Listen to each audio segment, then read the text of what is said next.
آج ہم غار ہرا اور پہلی وحی کے واقعے کو سمجھیں گے۔ ہم جو بھی بات کریں گے وہ سیدھے قرآن اور سنت کی روشنی میں ہوگی تاکہ ہماری نیت اور عمل دونوں بدل سکیں۔ مکہ کا معاشرہ اس وقت جہالت کے گھنے اندھیرے میں ڈوبا ہوا تھا۔ ہر طرف شرک، ظلم اور برائی عام تھی۔ ایسے تاریک ماحول میں حضرت محمد صلی اللہ علیہ وسلم کی پیدائش ہوئی۔ آپ کی تربیت خود اللہ نے فرمائی۔ مکہ والے بھلے ہی اپنے عقیدے میں بھٹکے ہوئے تھے، لیکن وہ بھی آپ کو صادق یعنی سچا اور امین یعنی امانت دار کہہ کر پکارتے تھے۔ جیسے جیسے حضرت محمد صلی اللہ علیہ وسلم کی عمر مبارک 40 سال کے قریب پہنچنے لگی، مکہ کی اس جہالت اور بت پرستی سے آپ کے دل میں ایک بے چینی سی رہنے لگی۔ آپ کو تنہائی پسند آنے لگی۔ آپ مکہ سے کچھ دور ایک پہاڑ جسے جبل نور کہا جاتا ہے، اس کی ایک چھوٹی سی غار میں چلے جاتے۔ اس غار کا نام غار ہرا ہے۔ آپ اپنے ساتھ کچھ کھانا اور پانی لے جاتے اور کئی دن وہاں اللہ کی عبادت اور غور و فکر میڈیٹیشن میں گزار دیتے۔ رمضان کا مقدس مہینہ تھا، رات کا وقت تھا اور پوری دنیا خاموش تھی۔ اچانک غار ہرا میں ایک نورانی مخلوق تشریف لائیں۔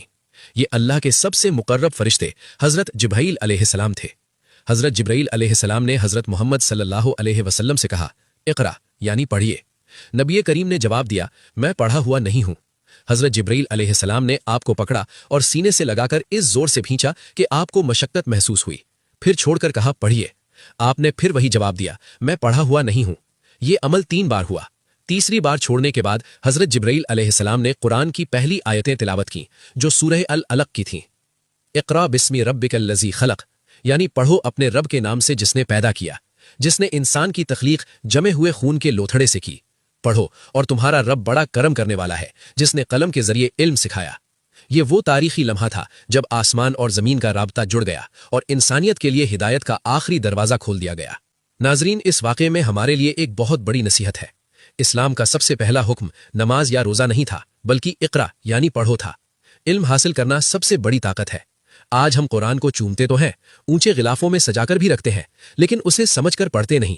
رمضان کا یہ آخری عشرہ ہمیں یاد دلاتا ہے کہ قرآن صرف تلاوت کے لیے نہیں بلکہ ہماری زندگی بدلنے کے لیے نازل ہوا ہے۔ آئیے آخر میں اللہ کی بارگاہ میں دعا کریں۔ یا اللہ، ہمیں قرآن کو صحیح معنوں میں سمجھنے اور اس پر عمل کرنے کی توفیق عطا فرما۔ رمضان کی ان آخری طاق راتوں میں ہمیں لیلۃ القدر کی فضیلت نصیب فرما اور ہمارے دلوں کو علم کے نور سے روشن کر دے۔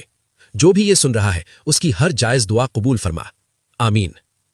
اللہ ہماری نیتوں میں اخلاص پیدا فرما۔